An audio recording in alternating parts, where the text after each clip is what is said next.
Ono treba na tú akustiku myslieť už asi od toho samotného návrhu. Sa začína aj takáto forma komfortu napríklad na chodbách. Takže možno, že sú tam určite nejaké detaily alebo teda nejaké iné veci, ktoré sa najčastejšie podceňujú. Kedy tá konštrukcia byt versus iný byt je veľmi častá chyba. Vítajte v ďalšej epizóde Modior podcastu, kde sa rozprávame o zaujímavých témach z oblasti developmentu, architektúry a projekcie. Dnes sa pozrieme na tému, ktorá je často podceňovaná, no zásadne ovplyvňuje komfort bývania a akustiku v bytových domoch. Aké faktory rozhodujú o tom, či sa vo svojom byte bude cítiť pohodlne a čo môžu developeri, architekti a projektanti spraviť, aby sa kvalita akustiky zlepšila? Odpovede na tieto otázky nám dnes prinesú Matej a Katka zo spoločnosti Akudesign, profesionáli na akustické riešenia. Dobrý deň, ďakujeme pekne za pozvanie. Dobrý deň. Prečo je akustika v bytových domoch taká dôležitá a často podceňovaná? Dôležitá je asi preto, že vás bude ovplyvňovať dlhodobo. To znamená, ak sa do bytu nasťahujete a budete v ňom bývať 5 až 10 rokov, tak budete v podstate trpieť nedostatkami tej budovy každý deň. A zanedbávaná je preto, lebo bola v podstate neznáma pre veľa profesistov a pre veľa projektantov, developerov, čo sa momentálne zlepšuje a posledné roky viac a viac projektov vyžaduje prácu akustika. Vidíme to aj na dopyte po našich službách. Ako si môže taký bežný človek všimnúť rozdiely medzi kvalitnou a nekvalitnou akustikou? Bežne si to môžeme všimnúť v byte, keď sme doma alebo aj na návšteve a počujeme náhodou susedov vedľa sa hádať. To myslím, že každý z nás zažil, alebo narodí sa o poschodie vyššie malé dieťa, začína chodiť, počujeme každý jeden krok. V správne navrhnutom byte so správnymi konštrukciami takéto veci nebudeme počuť a nezažijeme. Čiže to je ten hlavný rozdiel. Možno, že aké tiež faktory by ovplyvnili taký ten akustický komfort v bytových domoch? Tým hlavným faktorom je teda hluk z vonkajška, ktorý prichádza dovnútra alebo aj do nejakých vonkajších priestorov toho objektu. Ak sú to rodinné domy, tak záhrady. Ak je to bytový dom, tak to môže byť nejaká oddychová zóna toho bytového domu. Čiže je dôležité pri tom návrhu, prvá vec, čo sa robí, je merať hluk na tom pozemku, čo sa tam nachádza, a to zostane napriek celou tými stupňami projektovej dokumentácie takým hlavným faktorom, pretože sa z toho odvíja návrh obálky tej budovy, teda fasády, vetrania, okien. Ďalšie faktory potom budú nejaké vnútorné zdroje tej budovy, či to je výťah, alebo sú to v dnešnej dobe veľmi rozšírené tepelné čerpadlá, ktoré sa stále viac a viac používajú na projektoch. A posledným a veľmi dôležitým je to, čo spomenula kolegyňa, a to sú vnútorné deliacie konštrukcie. Čiže aby sa susedia nerušili medzi sebou. A posledným faktorom, ktorý sa rieši menej, je priestorová akustika, či nejaká kvalita vnútorného prostredia, čo je vnímané ako niečo, čo sa rieši iba v nahrávacích štúdiách, ako toto, v ktorom práve sedíme. Ale viac a viac sa začína aj takáto forma komfortu napríklad na chodbách, ktoré poznáme ako priestor s veľkou ozvenou. Aj toto sa momentálne začína riešiť, čo je dobré, pretože o čo menší hluk je na tej chodbe, o to menej sa dostane do bytu. Ono je to asi aj úzko späté s rôznymi typmi materiálov alebo teda typmi konštrukcií. Možno, že ktoré z nich majú nejaký najväčší vplyv na zvukovú izoláciu? Pri konštrukciách stenových ani tak nie je úplne, že materiál, ktorý je samozrejme tiež dôležitý, či je to železobetón, tehla alebo sadrokartón, a taktiež je dôležitá hrúbka tej konštrukcie. Tam na tú kvalitu teda záleží potom ešte, či sa použije nejaká predstena, do ktorej sa spravia rozvody a elektroinštalácie, alebo to majstri na stavbe zasekajú do tej tehly a tým pádom oslabujú jej nepriezvučnosť. Ono treba na tú akustiku myslieť už asi od toho samotného návrhu, takže možno, že sú tam určite nejaké detaily alebo teda nejaké iné veci, ktoré sa najčastejšie podceňujú. Áno, určite je dobré riešiť to už v projekčnej fáze. Pri navrhovaní jednotlivých materiálov sú dôležité napojenia. Napojenia na fasádu, napojenia na železobetónovú nosnú konštrukciu, či nám stena ide od železobetónu po železobetón alebo iba od nášlapnej vrstvy po omietku. Tam potom vznikajú rôzne mosty zvukové, ktoré môžu rušiť obyvateľov v jednotlivých bytoch.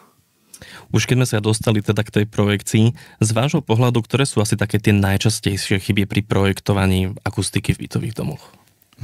Tak tá najčastejšia bude asi, keď toho akustika vôbec neoslovia, ale ak už aj oslovia, tak téma, ktorá sa najčastejšie zabudne, alebo sa projektant alebo investor rozhodne si ju vyriešiť sám, sú práve tie vnútorné deliacie konštrukcie, kedy tá konštrukcia byt versus iný byt je veľmi častá chyba a sú s nimi potom, je z nich najviac sťažností. Druhou najčastejšou je určite hluk z výťahu.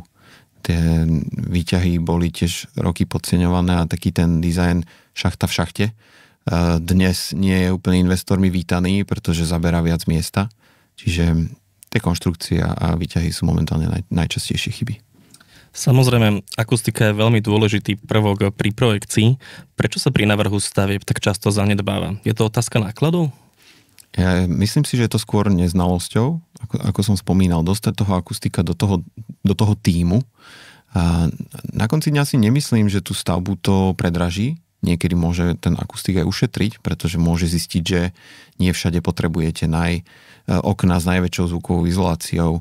Môže vám odporučiť, ako vyriešiť práve materiálové problémy pri vnútorných deliacich konštrukciách.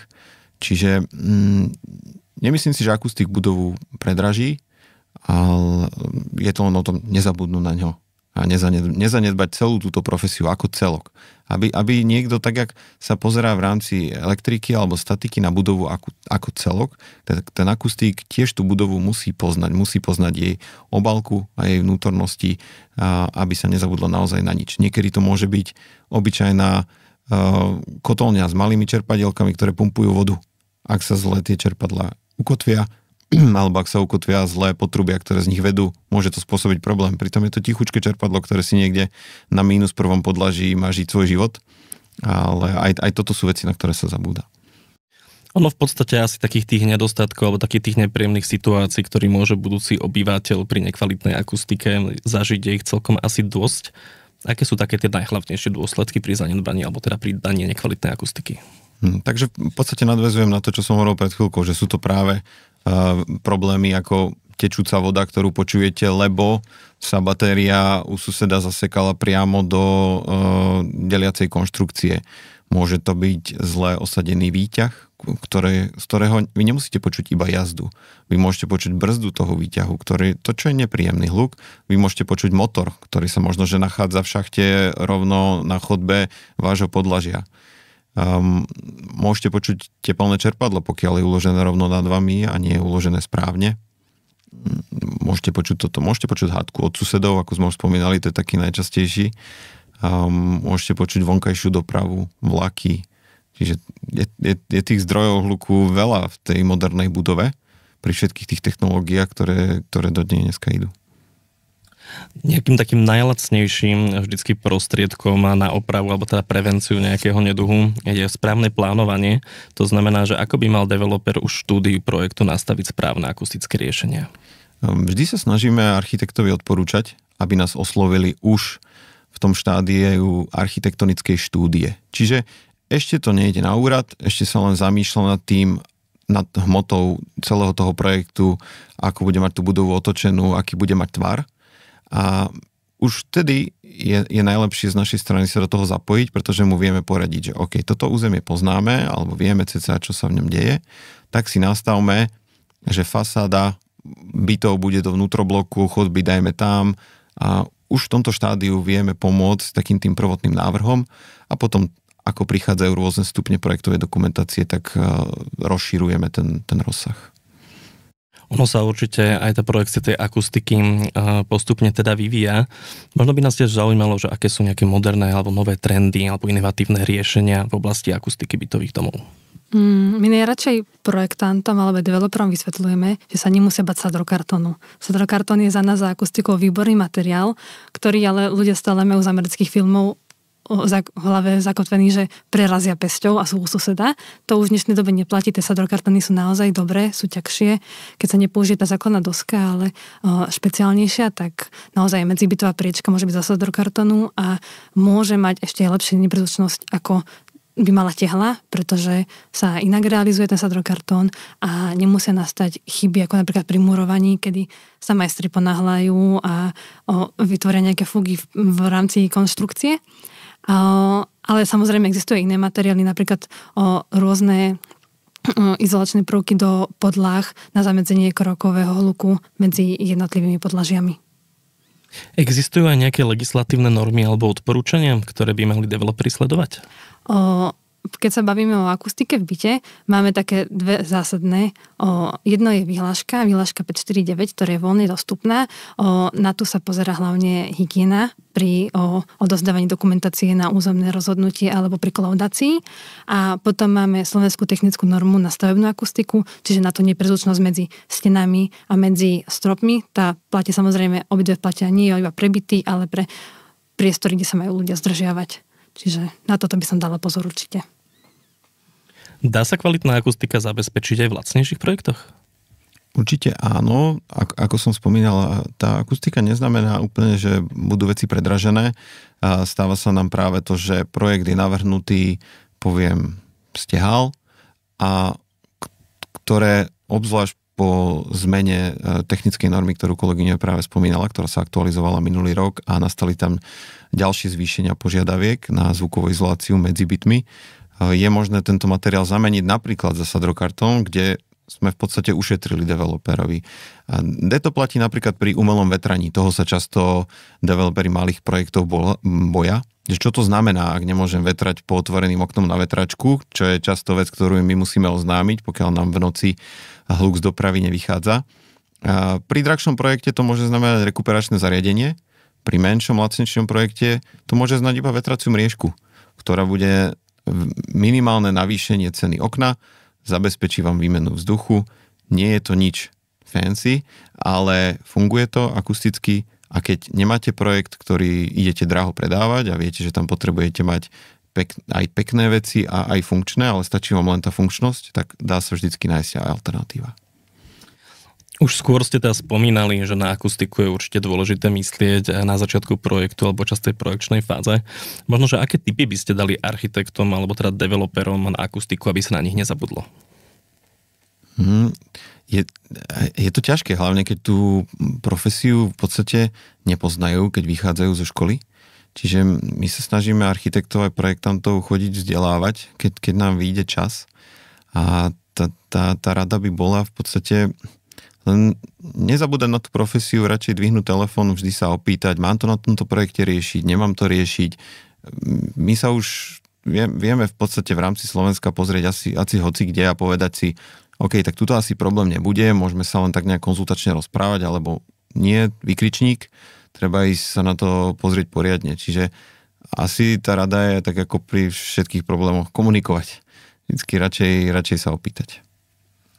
Ono možno, že aj bližšie k tomu záveru by sme mohli dať aj nejakú radu teda bežným ľuďom, že na čo by si mali dávať pozor z hľadiska akustiky, alebo teda na čo by sa mali zamerať, ktorí si vyberajú teda nové bývanie. Toto je častá rada ľuďom, ktorí sa ozvú. Je projektová dokumentácia, ktorú ako kupca nového bytu by ste mali od developera obdržať.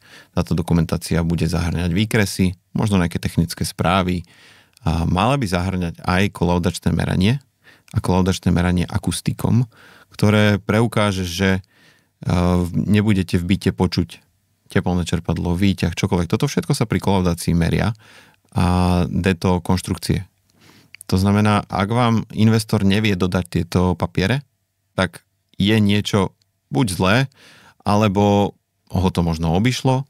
Vtedy odporúčame, dajte si tú konštrukciu zmerať. Pri dnešných cenách nehnuteľností to naozaj je zanedbateľná položka a môžete si veľmi rýchlo preveriť, či sa vám v tomto byte z dlhodobého hľadiska bude bývať dobre. Či vám nebude chýbať práve tento komfort, tá vnútorná kvalita prostredia, ak máte každý deň počuť suseda, ako prepne prepínač svetla a podobne. Čo sa stáva? To sú reálne problémy, s ktorými za nami ľudia chodia. Takže... Máte možno, že nejaký príklad, alebo tak konkrétny príklad projektu, kde bola akustika navrhnutá na vysokej úrovni? Ja by som rada povedala o dvoch projektoch. Prvý je teda nie úplne budova na bývanie, ale je to budova Sport House, ktorá vlastne slúži pre fitness centrum, nájomné priestory, ale zároveň sú na vrchnom poschodí aj byty. čiže čiastočne to tam bývanie je, ale je to spojené s inými funkciami. V tejto budove sa navrhovali detailne všetky priečky, stropy, navrhovala sa tam priestorová akustika do fitness centra, do fyzia, taktiež všetky vzduchotechnické jednotky umiestnené na streche majú navrhnutú bariéru tak, aby nerušili obyvateľov na tom najvyššom podlaží, aby mali zabezpečený dobrý ten komfort bývania. Čiže tak komplexne riešiť tú budovu je za nás vždy najlepšie. A druhý príklad mám na Muchovom námestí, sú postavené teraz nové nájomné byty, kde v projektnej fáze nás ako akustikov oslovili, aby sme sa pozreli na to, či sú konštrukcie správne navrhnuté. Následne pri klaudácii sme si to aj overili, že všetko je v poriadku a teda aj keď sú to nájomné byty, aj tie sa slúžia mať kvalitne vyriešený priestor. Tam bolo dôležité pri oboch tých projektoch aj to, že nielen investor, ale aj projektant, aj architekt, aj dodávateľ vzduchotechniky, aj dodávateľ dverí do bytov, každý jeden chápal, že má komunikovať akustiku, majú riešiť, niekedy to bolo o jednom telefonáte sa niečo potvrdiť, ale každý v podstate rešpektoval, že je to dôležité, takáto profesia existuje, takéto požiadavky treba splniť. A potom to tak aj vypadá, že tie budovy sú naozaj kvalitné. Konkrétne ten Športhaus, naozaj sa bavíme o budove, ktorá je rovno vedľa Trnavskej cesty. Veľmi hlučná cesta, myslím si, že 6 pruhová, 7 pruhová, nie som si teraz istý.